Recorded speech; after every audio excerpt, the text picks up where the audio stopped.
Salut à tous, alors aujourd'hui on va brasser notre porteur, alors pas n'importe laquelle puisque c'est une porteur en harvest, ce qui veut dire qu'on a récolté du houblon frais ce dimanche. Là on est mardi matin, il a juste séché un petit peu hier, je l'ai remué, et donc là il est prêt à passer au brassage.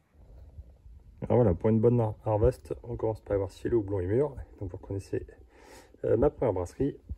Donc ça, si votre houblon est mûr, déjà il y a la couleur, vous voyez, on est plutôt sur un jaune, sur du vert pétant. Le deuxième truc, c'est l'odeur, ça sent pas l'ail, donc on n'a pas passé. Et ça sent plus le côté vert. Et puis surtout, c'est à l'oreille. Voilà, peut-être croustiller un petit peu, ça fait comme du papier à cigarette. Voilà, là, ça veut dire que c'est mûr. C'est parti pour la récolte. Allez, c'est parti, on commence la récolte. Alors, moi je fais comme ça, super tout bêtement. Et on va les mettre ça dans le petit carton.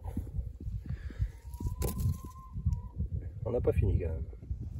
Alors, ce qui est marrant aussi dans cette glace, c'est de mélanger deux essences parce que j'ai du Magnum et du Cascade. Donc voilà, ça fait un beau mélange entre les deux. Cette année, c'est l'équilibre est un peu différent, ce qui donne ce goût un petit peu particulier à ma porteur.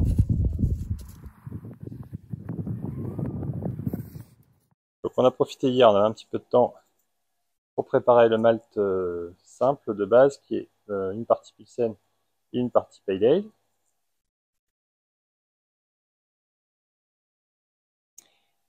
Et donc on va mettre deux malts pour bien aromatiser, aller sur une porteur. Un malt plutôt café 900 EBC. Donc le deuxième aromatique, Dark Cara ambré, pour nous apporter des notes un petit peu plus chaudes, type caramel, miel. Ça va vraiment adoucir la porteur, ça la rend un peu moins agressive au palais. Je trouve que ça se marie bien justement avec un côté agrumes.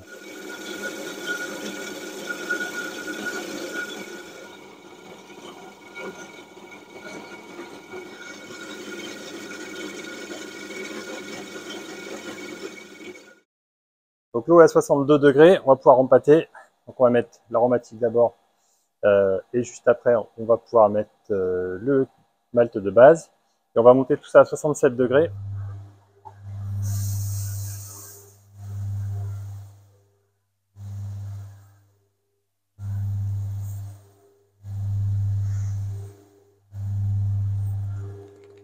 Ça sent déjà super bon. Ouais, c'est pas mal là.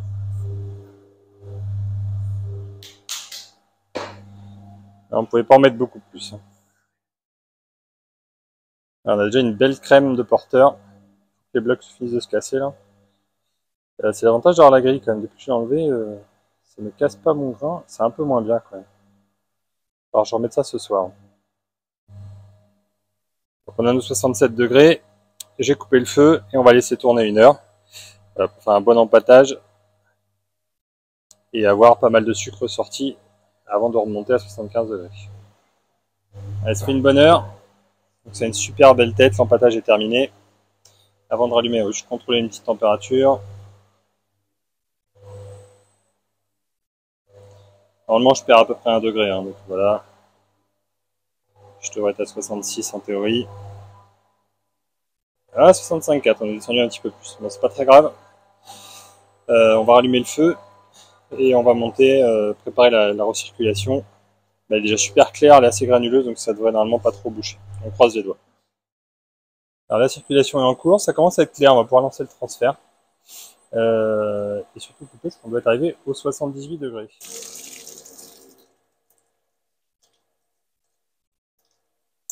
Promis, c'est pas du coca, même si c'est bien noir. Alors une super couleur encore. Donc très chocolat encore cette année. Voilà, niveau filtration on est pas mal. Ça s'annonce plutôt bien, on va pouvoir aller préparer le houblonnage tranquillement.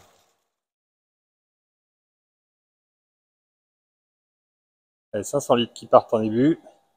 On va laisser monter un petit peu l'ébullition pour choper l'écume sur le dessus, enlever ces côtés résine amère là. Et puis après on pourra commencer le houblonnage amérisant. Allez, c'est parti pour le dédréchage. Bon, il n'y a pas grand chose. Je sais pas comment je dois le prendre, mais alors, on avait une super filtration tout à l'heure. Donc ça vient sûrement de là. On en a un petit peu quand même. Voilà, ça c'est de la résine amère, ça rend pas top. Astringence et amertume, donc ça moi je conseille de virer. Il n'y a pas d'obligation. Donc elle a une super couleur, super odeur. On n'est pas loin de l'ébullition, je pense qu'au fond, on est bien au-dessus, hein. Alors, on tape les 100 degrés à cet endroit-là. Ça va pas tarder à bien monter. Mais on va préparer le houblon amérisant. De toute façon, on va déjà pouvoir extraire la partie acide alpha de ce houblon. Donc pour l'amérisant, ce qu'on va faire, c'est qu'on va venir mettre ça dans le hop speeder. Le truc, c'est que ça, il faut faire x4, x5 vu qu'il est humide par rapport à du pelé. Donc je vais mettre à peu près 400 grammes dedans. Donc lui, il pèse 260 grammes. Donc je vais venir charger dedans jusqu'à avoir à peu près 400-500 grammes de houblon frais. Ouais, c'est parti.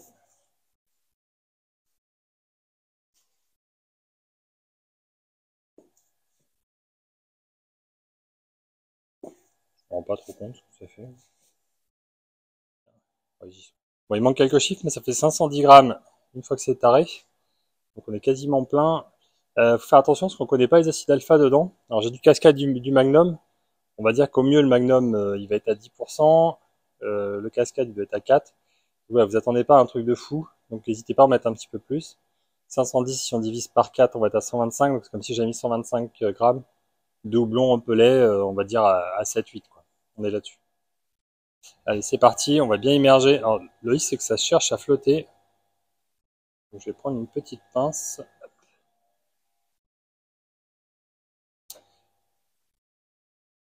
Ça va déborder à des moments, c'est quasiment sûr. Pas trop foutre dedans. Je vais aller chercher ma petite pelle. Faut pas hésiter à tasser. De toute façon, il y a beaucoup d'air dedans. Bien que ce soit tout immergé. Voilà, puis ça va éviter qu'il remonte. Je crois que plus il va bouillir, moins il va chercher à monter. Donc, là, on voit qu'il est quand même bien vert. Et là, ce n'est que l'amérisant. Bon, je vais profiter un petit peu des odeurs, mais l'idée, ce sera quand même le deuxième qu'on va mettre, qui va vraiment chercher les arômes. On se fait 1 heure qu'on est en ébullition. Donc lui, c'est bien, hein, il a fait son boulot d'amertume. Je pense que ça va pas être très élevé, effectivement. C'est pas grave, on va peut-être prolonger un petit peu l'aromatique pour le convertir un petit peu. Par contre, vous voyez, la crème est bien revenue sur le dessus. Donc ça, on va re-écumer. Ça va pas être top sinon. Et puis derrière, on va pouvoir faire le whirlpool et ensuite préparer l'aromatique pour balancer dedans et préparer le transfert vers le fermenteur.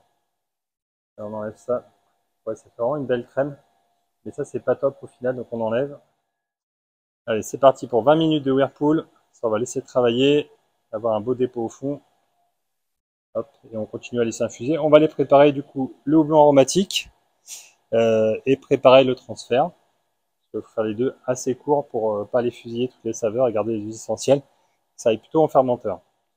Alors, on va se faire un gros bag comme ça. Alors j'ai mis un petit poids pour que ça coule. Alors, pour être honnête, je pense que ça va pas jouer grand chose parce qu'il est tout léger à côté.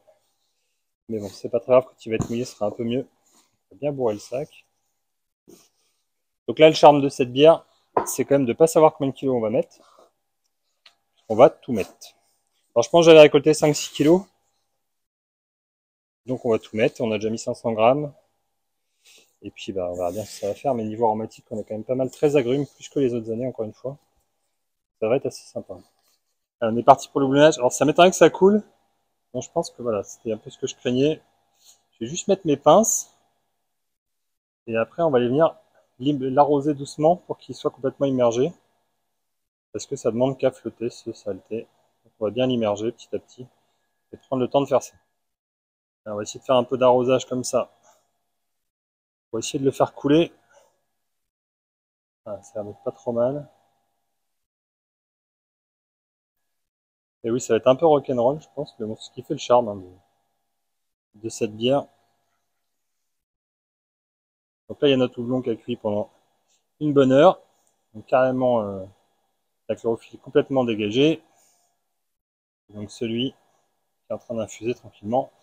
Et on va pouvoir faire le transfert parce que il y a 45 minutes, ça va être un petit peu long. Et je ne voudrais quand même pas choper trop d'amertume avec ça.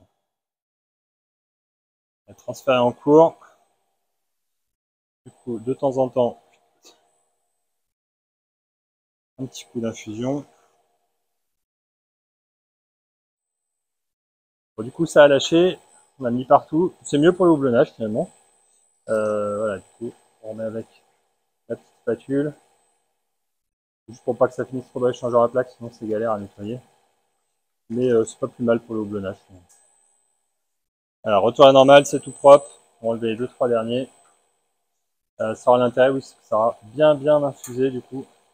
Et on va éviter de trop y toucher. Et on va laisser couler tranquillement et on appuiera bien dessus pour extraire tout ce qu'il y a dedans. Là, c'est surinfusé, ça sent super bon, hein. On est sur un chocolat agrume assez présent. Bon, il a encore fallu être créatif parce que le sac, ça coulait pas du tout, sûrement trop sucré. On a fait la même chose hier, pourtant ça coulait bien sur la blanche. Et là, pas du tout. Du coup, voilà, on a tout remis comme ça, il n'y a plus de houblon. Ça a bien écoulé. On a perdu une pince au fond, on va la récupérer tout à l'heure. Ça va être bien stérilisé, hein, j'ai pas trop d'inquiétude là-dessus. Ça a encore à plus de 100. Et donc on va finir le transfert tranquillement. Du coup, ça sent super bon par contre. Plutôt agréable, je pense qu'on a fait un très bon houblonnage. Bon, transfert terminé. Plutôt content de la densité 1063. Voilà, donc on est comme les autres années, plutôt bien. Au nez, c'est encore une tuerie. Très chocolat, peut-être plus que l'an dernier, niveau choco. Voilà. Et un peu plus agrume, je trouve aussi. Bon, après, comme ça, c'est très bizarre, hein, c'est hyper sucré, pas d'alcool, pas de bulles. Mais ça se boirait déjà presque comme ça, hein. Allez, c'est fini pour aujourd'hui. J'espère que ça vous a plu. Voilà, c'était une de mes recettes. Prochaine fois, sûrement la rhubarbe, qui est encore un petit truc un peu marrant. Et voilà pour une vraie harvest porter. Souvent, les harvests sont faites sur des bases de blonde. Moi, j'aime bien le mariage avec quelque chose d'un peu chocolat café et ce côté agrumes, réglisse qui vont apporter le magnum et le castagne. Allez, à très bientôt et bon brassage à tous.